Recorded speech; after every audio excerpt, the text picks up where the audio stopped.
Hola, hola.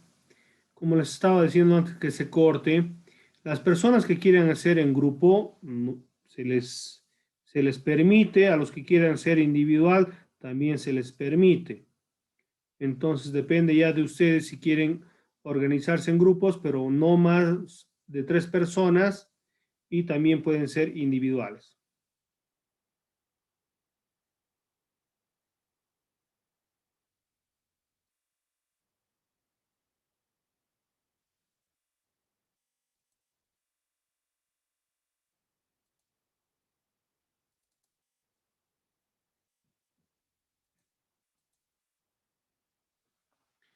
En la Edad Media se produjeron ciertos procesos singulares en los cuales se enjuició a los animales. Por ejemplo, en el siglo XV se enjuició a las sanguijuelas porque éstas se infectaban las aguas del Invernal.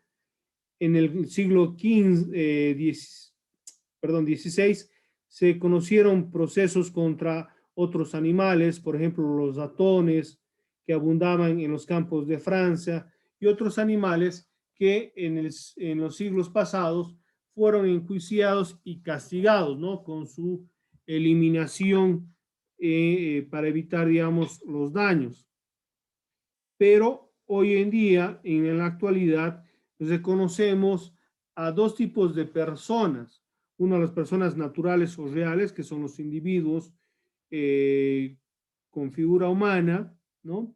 Y las personas jurídicas o fictas, morales o ideales, que es una creación de la ley. Dentro de una lógica, estas son las personas que se conoce tanto en materia penal como en materia civil, ¿no?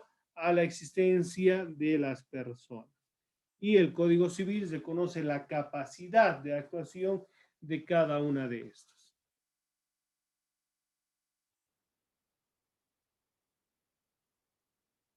Ahora, la pregunta, ¿puede ser una persona jurídica un sujeto activo del delito? ¿Qué creen?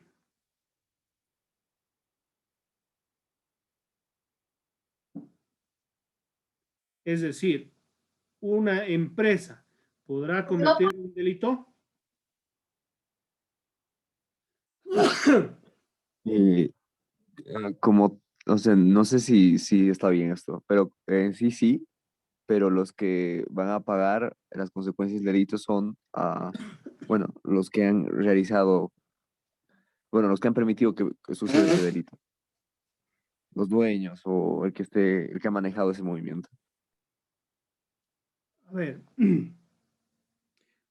hay diferentes teorías las cuales señalan de que la persona natural o jurídica no, definitivamente no puede constituir como sujeto activo, pero hay algunas teorías que dicen que sí podrían cometer delitos, pero esta circunstancia es un poco, digamos, ajena a la realidad, ya que el delito se tiene que individualizar a la persona que ha cometido el hecho, ¿no? Cómo lo ha realizado, su participación, tanto si ha sido como autor material, autor intelectual, cómplice, etcétera, etcétera, ¿no?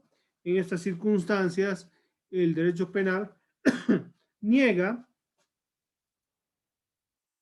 la posibilidad de que el derecho, que la persona jurídica pueda constituirse en persona o en sujeto activo. Dice, persona natural o de existencia visible puede constituirse en sujeto de activos y aún pasivos en los actos ilícitos, porque poseen conciencia y voluntad, consiguientemente poseen base de la imputación penal. En cuanto a las personas físicas individuales, cuando un delito y se convierten en autores de su conducta, son merecedores de la sanción penal, pero esto no se da en las personas jurídicas porque son meras abstracciones de la ley, creaciones que obedecen a un sentido utilitario de las personas individuales y colectivas. En esas circunstancias, si bien una persona jurídica tiene capacidad, derechos y obligaciones, ¿ya? pero como ente no comete delitos, sino las personas que son parte de estas instituciones son las que cometen delitos. En el caso podría ser su gerente, el propietario, sus funcionarios, ¿no? Los que van a cometer delito por parte de esta persona.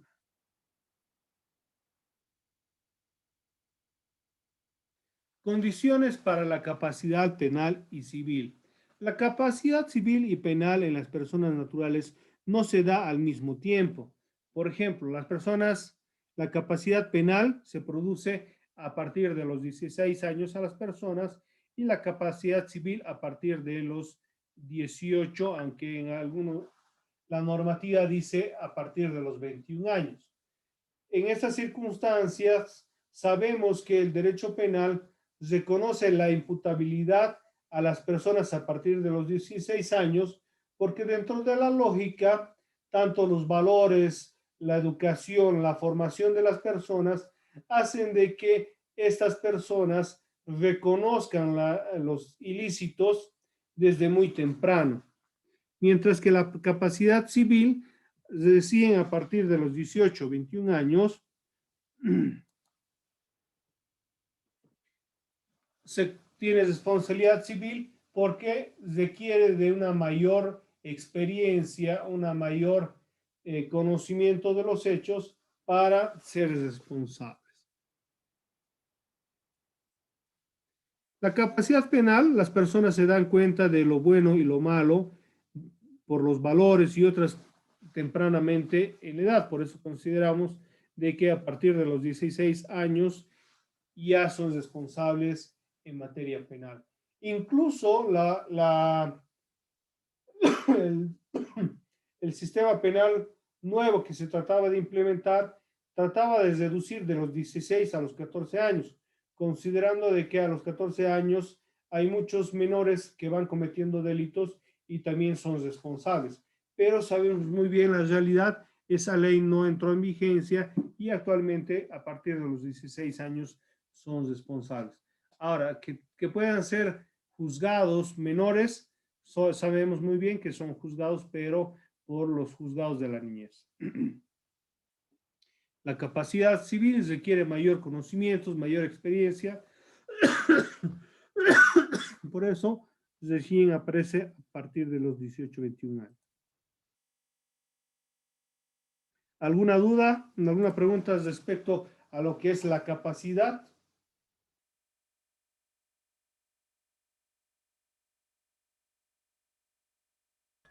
No, doctor. Bueno. La capacidad penal de las personas jurídicas. Actualmente la legislación boliviana no reconoce la responsabilidad penal de las personas jurídicas, salvo, es decir, excepcionalmente, dice, en la ley de lucha contra la corrupción, se puede considerar, digamos, como un delito reconocido a las personas jurídicas el enriquecimiento ilícito e investigación de fortunas que se puede dar en lo que son las personas naturales, como también así las empresas, ¿no? Esta ley, la 004 del 2010, es la que aperturaría cierta responsabilidad o cierta capacidad a las personas jurídicas, la cual establece que entidades jurídicas son penalmente responsables por los delitos de enriquecimiento ilícito de particulares con afectación al Estado. Las entidades jurídicas pueden ser sancionadas con una multa equivalente hasta el 25% de su patrimonio. Ahora, lógicamente aquí se prevé una sanción económica no punitiva dentro de la lógica de una privación de libertad o de derechos, simplemente de su patrimonio. Para cualquier otro caso, solo las personas naturales que se constituyan en representantes legales de una entidad jurídica pueden ser sujetos a responsabilidad penal por crímenes cometidos en representación de la empresa. En este caso, retornamos a la idea de que los ilícitos son cometidos por personas y dentro de esa lógica solo se puede castigar a personas. Y cuando se encuentra cierta responsabilidad en las personas jurídicas, se persigue a sus representantes, gerentes,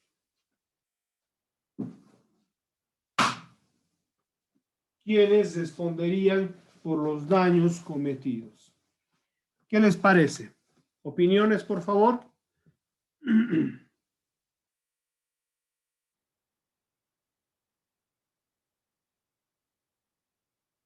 ¿Hay Doctor, opiniones?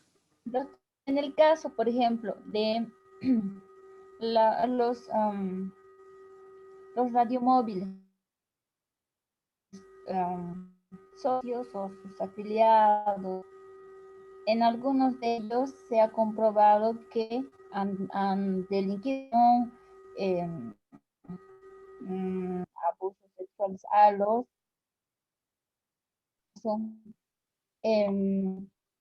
se ha seguido la denuncia, pero contra el individuo, creo, ¿no? Y no así contra la representación del radiomóvil. Claro, dentro de la lógica, mire, si una empresa que presta servicios, ¿no? En realidad no contrata, pues no tienen contratos de dependencia. Simplemente los radiomóviles pagan derecho de una frecuencia, pagan derecho de lo que es el uso de la imagen de la empresa y van trabajando. Pero si ellos, por ejemplo, cometerían un robo, una violación, son pues responsables los autores del hecho, porque la empresa, por ejemplo, no ha cometido el ilícito.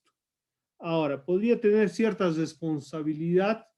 Claro que sí, tampoco están libres de responsabilidad, pero penal no, civil sí. Pero hay que ver, digamos, su participación en el ilícito. Si se demuestra de que no han participado de ninguna manera, no son responsables. Gracias, doctor.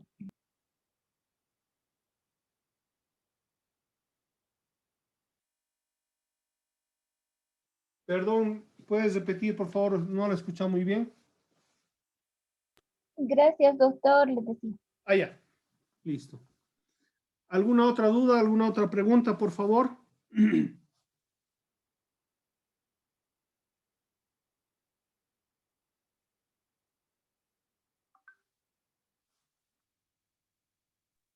Licenciado, Sí.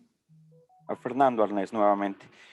Licenciado, ¿podríamos tocar como ejemplo los delitos relacionados con la ley 1008? Ya. ¿Qué Un delito ejemplo, específico? podría poner un ejemplo, una empresa maderera, obviamente contrata camiones o contrata los conductores. Y lamentablemente en este caso se supone que un conductor infiltra sustancias controladas en el transporte del producto. Es incautado, se incauta el vehículo y se incauta al conductor. ¿Cómo resulta el juicio o la responsabilidad para poder recuperar el vehículo de parte de la empresa contratante? Ya. Bueno, en una circunstancia como es la ley 1008, hablamos de una participación individual en la comisión de un ilícito, pero también puede haber lo que se denomina organizaciones criminales, en las cuales la participación de una o varias personas en la comisión de un ilícito pueden ser considerados coordinados. En estas circunstancias hay que ver de demostrar que la empresa tiene alguna participación directa o indirecta en la comisión del ilícito, digamos, de tráfico, transporte, producción de sustancias controladas.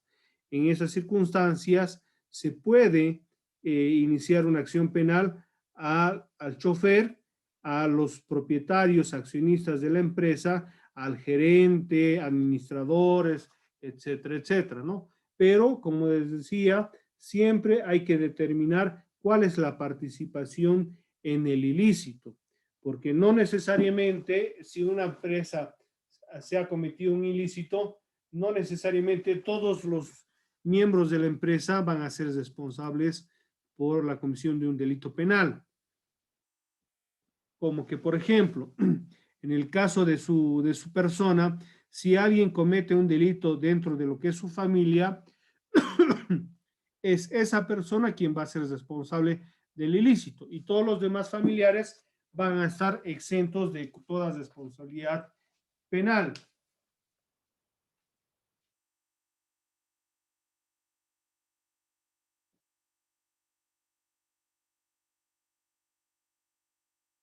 ¿Está clara la respuesta?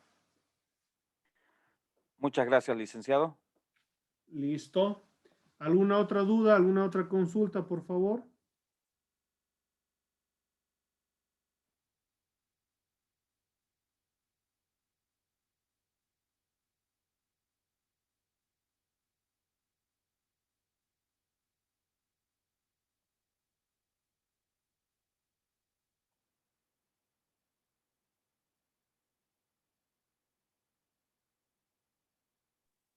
Creo que ninguna, doctor.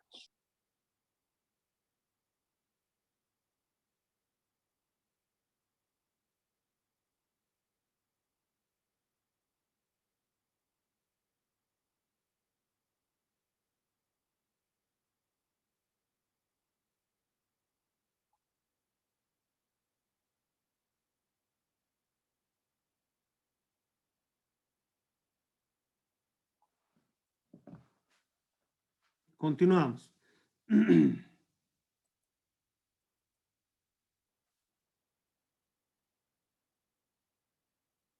Dentro de lo que son las personas jurídicas, existen dos tipos de personas. Unas las de necesidad o existencia necesaria, como sería el Estado y los municipios, dentro de una lógica, al ser estas de índole público, ¿no?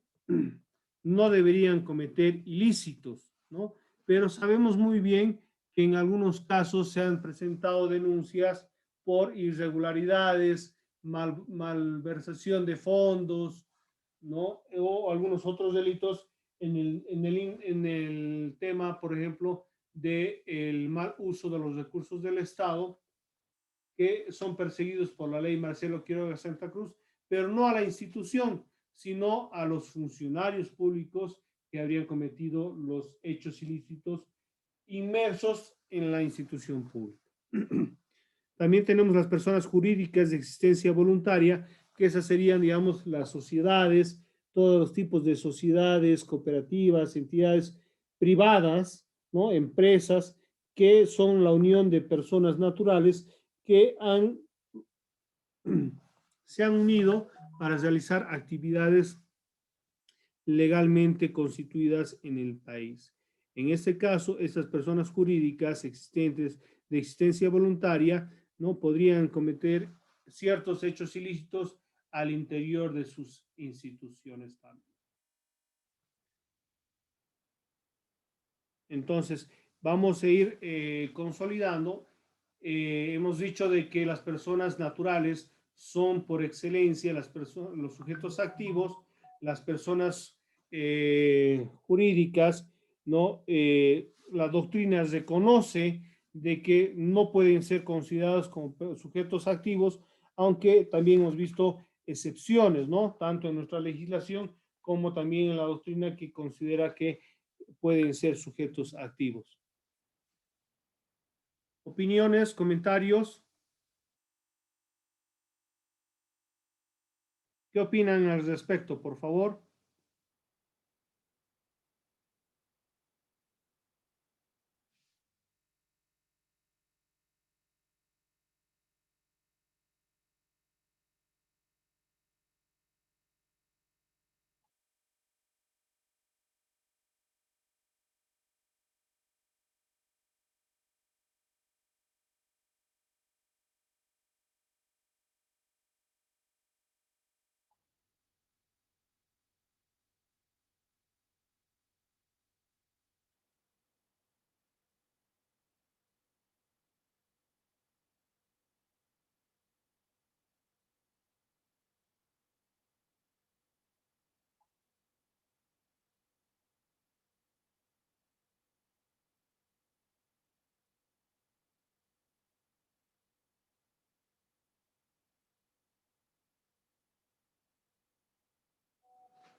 ¿Alguna pregunta, por favor?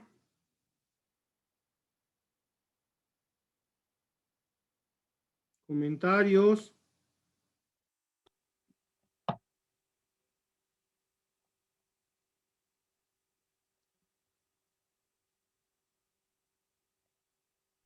No, Doctor, doctor, está quedando todo claro. Ya. Tal vez haya alguien que tenga alguna duda. Por favor.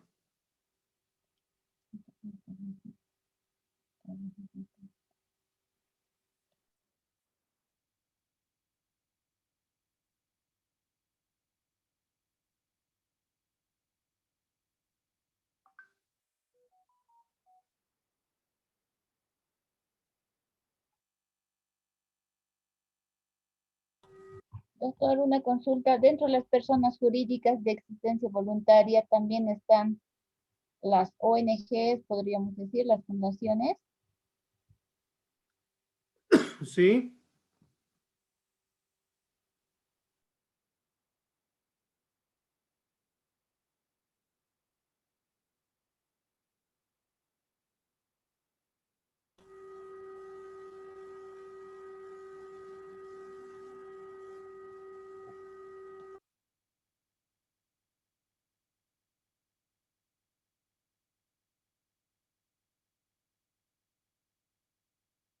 ¿Alguna otra pregunta?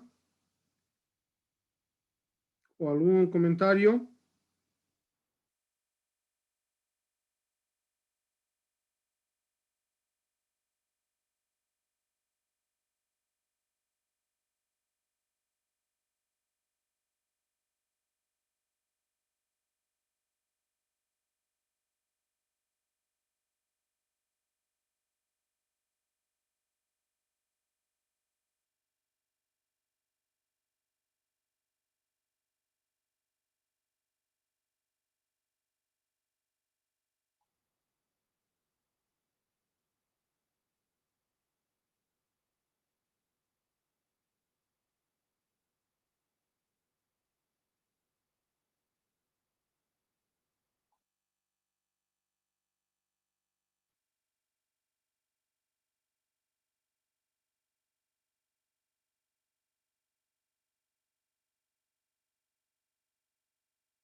No hay preguntas, ¿no? Entonces continuamos.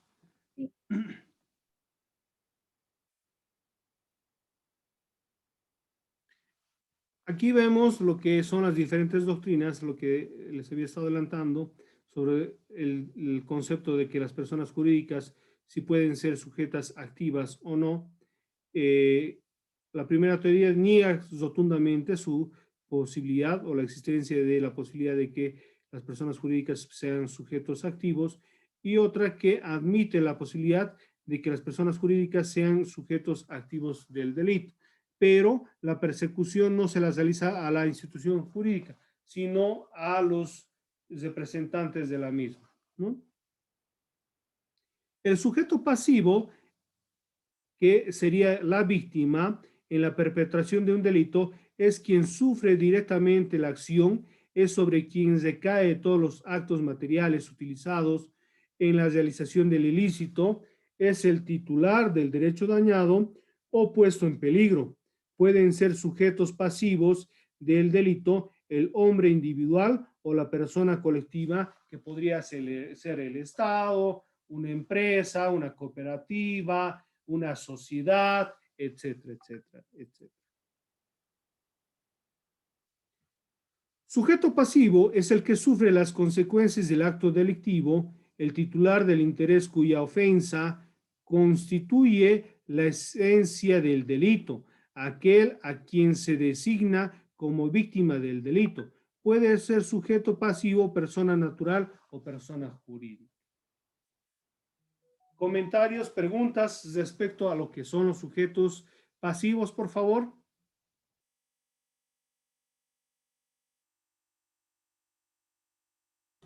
Doctor, una consulta. En el caso del incidente que hubo de Banco Unión, el, la desviación del dinero que hizo el señor Pari, creo que apellidaba, Ujú. hacia los que tenían sus depósitos.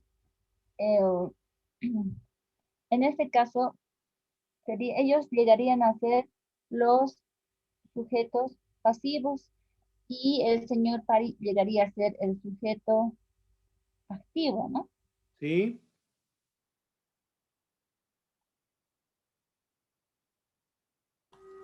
Doctor, ¿y el representante legal del banco también se le ampliaría a él el proceso penal? Dependiendo, ¿no? Hay que ver cuál ha sido su participación.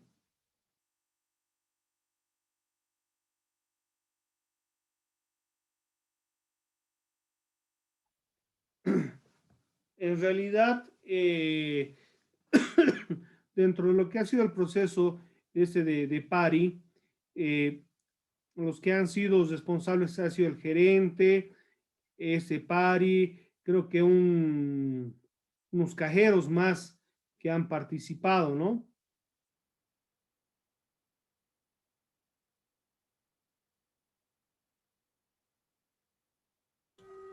Sí, creo que sí, doctor.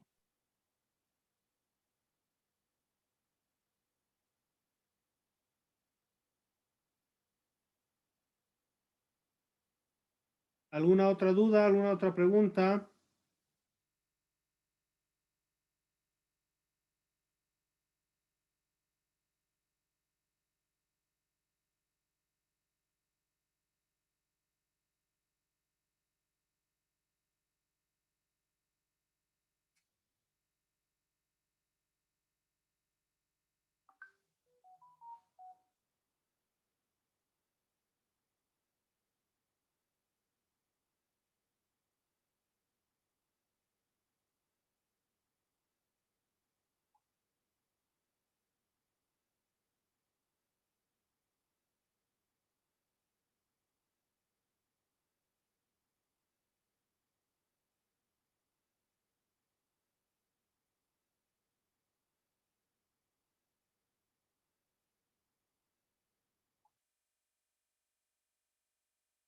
¿Alguna otra duda?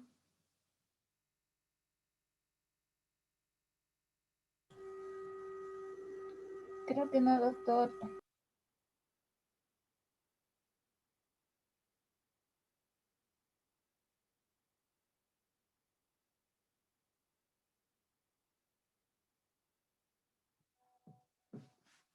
Ya, continuamos entonces. Ahora vamos a ver lo que es el objeto material y el objeto jurídico del delito. Esto es muy importante darnos cuenta las diferencias entre uno y el otro. El objeto material se entiende a la cosa o a la persona sobre las que se produce el delito. En realidad, por ejemplo, estamos hablando de un asesinato, la víctima sería obviamente el difunto. Y si hablamos de un robo, sería el objeto material, el vehículo o la motocicleta o el bien robado. Dentro de una lógica, cuando hablamos de objeto material del delito, estamos hablando de la cosa o la persona en la cual va a recaer el delito. Y cuando hablamos de el objeto jurídico, estaríamos hablando de la norma violada. Si estamos hablando, por ejemplo, de asesinato, estamos hablando de lo que sería la protección a la vida, reconocida por la Constitución Política del Estado, el Código Penal, quien tipifica el hecho antijurídico, ¿no? Protegido como es la vida.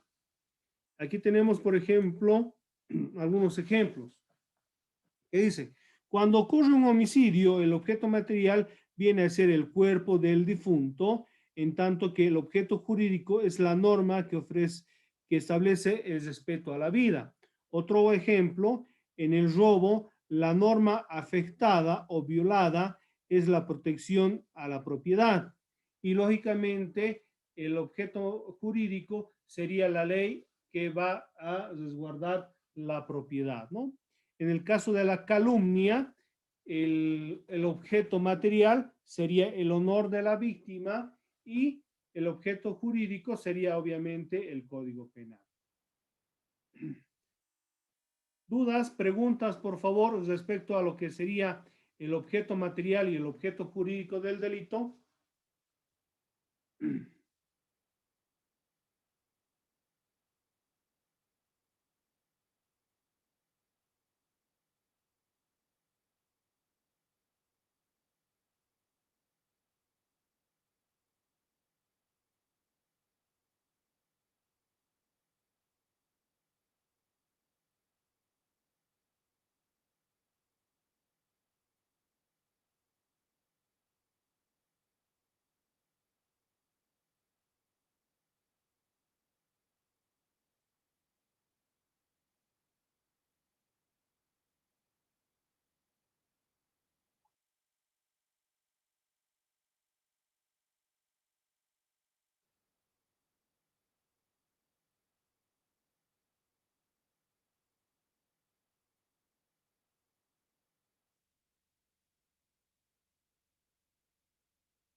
¿Preguntas, por favor?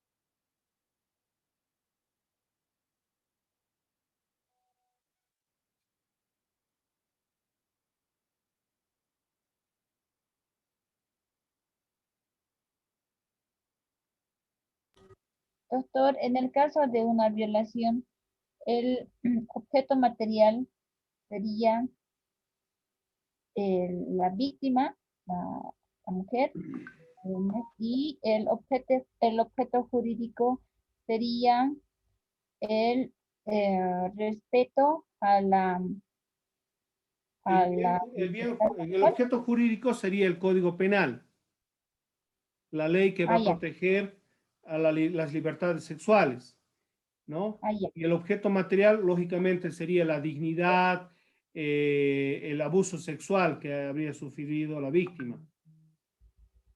Ya, gracias, doctor. ¿Alguna otra duda, alguna pregunta? Por favor, estamos a 6 minutitos para concluir la clase del día de hoy.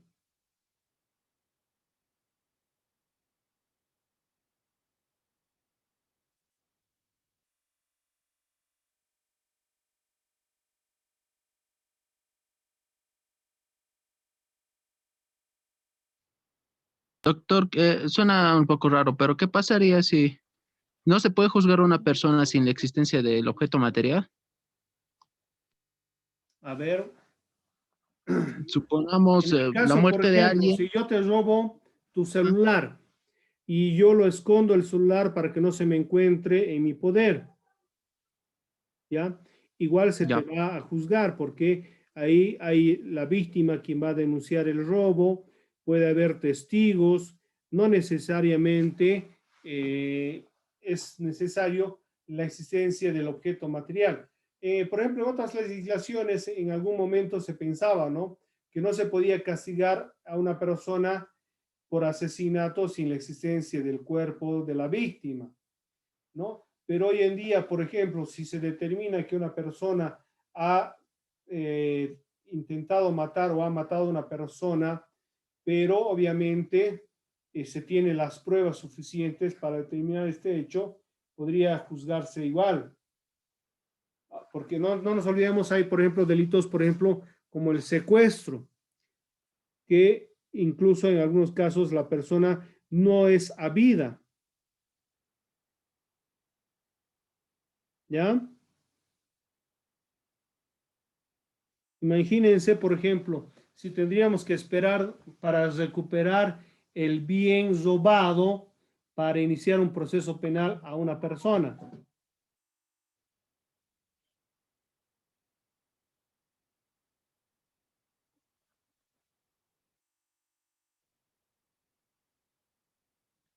¿Preguntas, opiniones?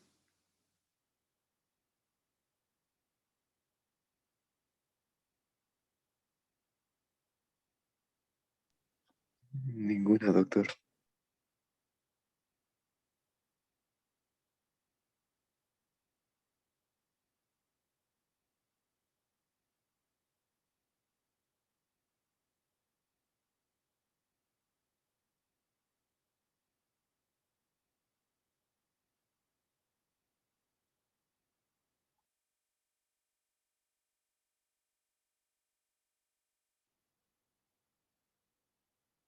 Las acusaciones, doctor, son legales entonces.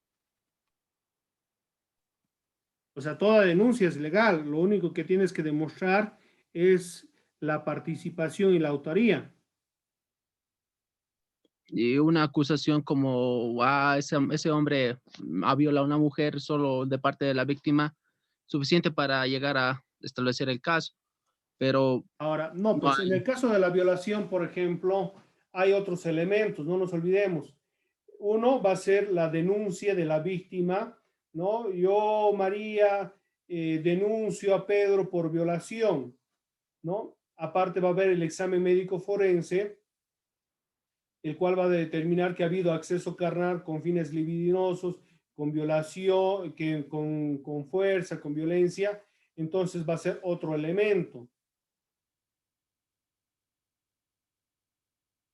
Si ahí complementamos con testigos, alguna otra pericia, ya sería suficiente para demostrar la comisión de un ilícito penal, como sería el de violación. hacer todo lo necesario para demostrar que ha habido un objeto material que ha sido afectado. ¿Sí?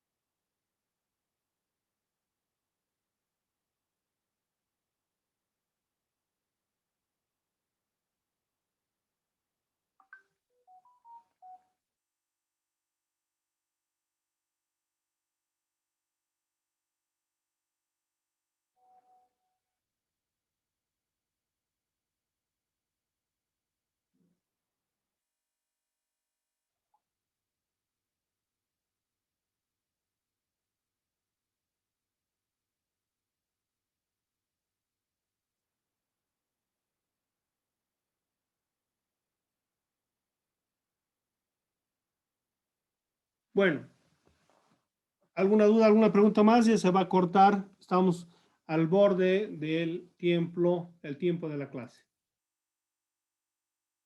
¿No hay dudas, no hay preguntas? Creo que ya no, doctor. Bueno, entonces, por favor, en el Todo grupo claro, de doctor. WhatsApp va a colocar, si es que va a haber grupos de 2 o 3 personas, me lo colocan, por favor, hoy día para que ya organice los temas para exposiciones. ¿Ya? Empezaríamos ya la siguiente clase. Está bien, doctor. Bueno, que tengan buena noche y buen fin de semana. Muchas gracias, doctor. Buenas noches.